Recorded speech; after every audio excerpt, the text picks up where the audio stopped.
साथियों, आज आप हर तरफ सुनते हैं कि भारत दुनिया की तीसरी सबसे बड़ी आर्थिक ताकत बनने जा रहा है। इसमें हमारी बहनों बेटियों की भूमिका बहुत बड़ी है। लेकिन कुछ साल पहले तक ये स्थिति नहीं थी। बहनें हर घर, हर परिवार की खुशहाली की गारंटी होती है, लेकिन महिलाओं को मदद मिले इसकी गारंटी लेने वाला कोई नहीं था।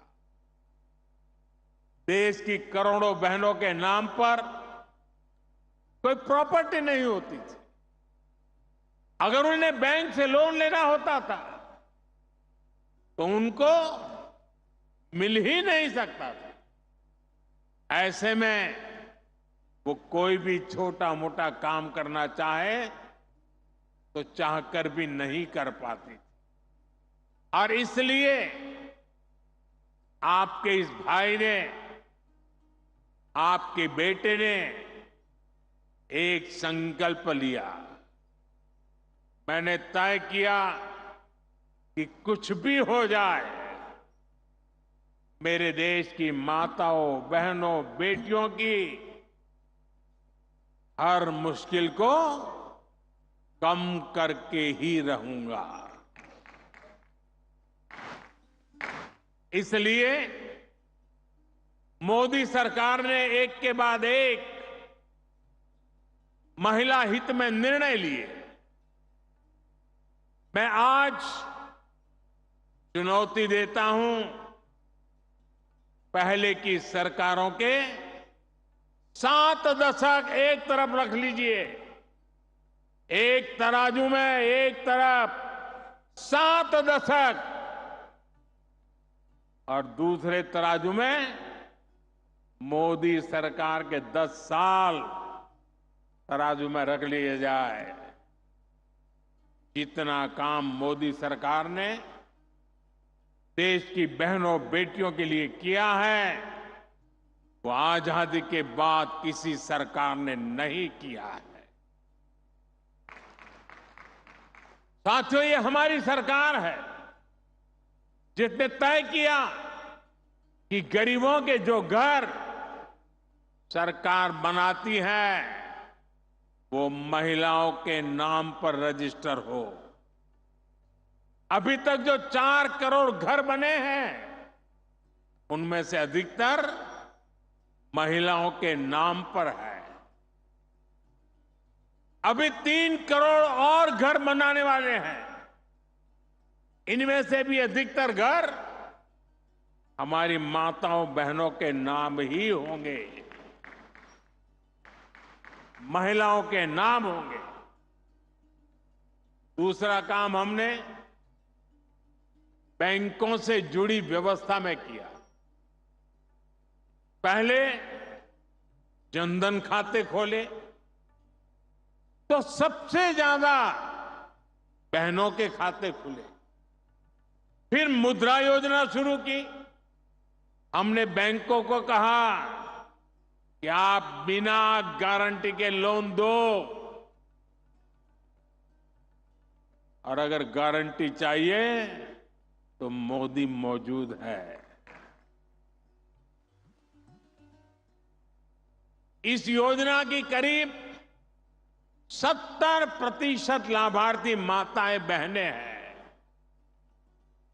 देश में कुछ लोग थे वो कहते थे कि महिलाओं को ऐसे लोन मत दो, डूब जाएगा, इसमें रिस्क है। लेकिन मेरी सोच अलग थी। मुझे आप पर, अपनी मातृशक्ति पर, उनकी ईमानदारी पर, उनके कर्तृत्व पर पूरा भरोसा है। माताओं बहनों ने मेहनत की और ईमानदारी से लोन भी लौटाए। अब तो मुद्रा ऋण की सीमा हमने 20 लाख कर दी है। हमने रेहड़ी फुटपाथ पर काम करने वालों के लिए भी स्वनिधि योजना चलाई। इसमें भी बिना गारंटी का ऋण दिया जा रहा है। इसका भी बहुत बड़ा फायदा हमारी बहनों को, हमारी बेटियों को हो रहा है। हमारे विश्वकर्मा परिवार जो हस्तकला का काम करते हैं, इसमें भी बड़ी संख्या में हमारी बहनें जुड़ी हैं। उनकी गारंटी भी हमारी सरकार ने ली है। साथियों, माताओं, बहनों, बेटियों का सामर्थ्य बढ़ाने के साथ साथ उनकी सुरक्षा भी देश की प्राथमिकता है। मैंने लाल किले से भी बार बार इस विषय को उठाया है। आज देश का कोई भी राज्य हो, अपनी बहनों बेटियों की पीड़ा को, उनके गुस्से को मैं समझ रहा हूं। मैं एक बार फिर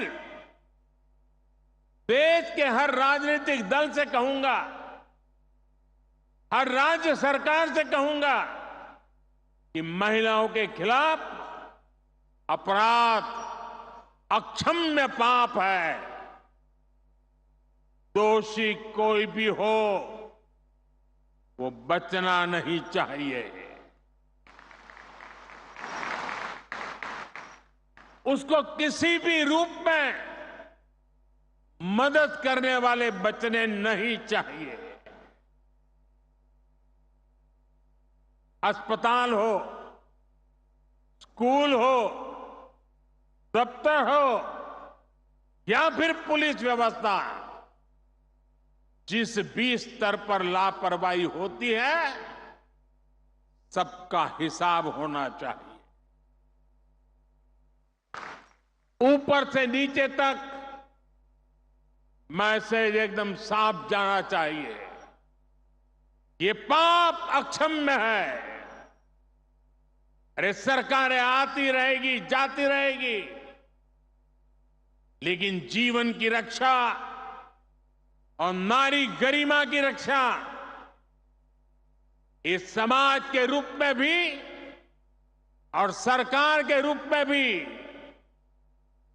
हम सबका बड़ा दायित्व है।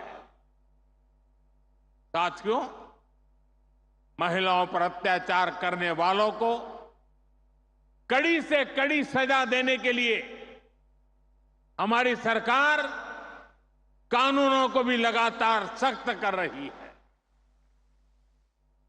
आज इतनी बड़ी संख्या में देश की बहनों बेटियां यहां है, तो इसलिए मैं विशेष तौर पर आपको बताना चाहता हूं। पहले शिकायत आती थी कि समय पर एफआईआर नहीं होती, सुनवाई नहीं होती, मुकदमों में देर बहुत लगती है। ऐसी अनेक अड़चनों को हमने भारतीय न्याय संहिता में दूर कर दिया है।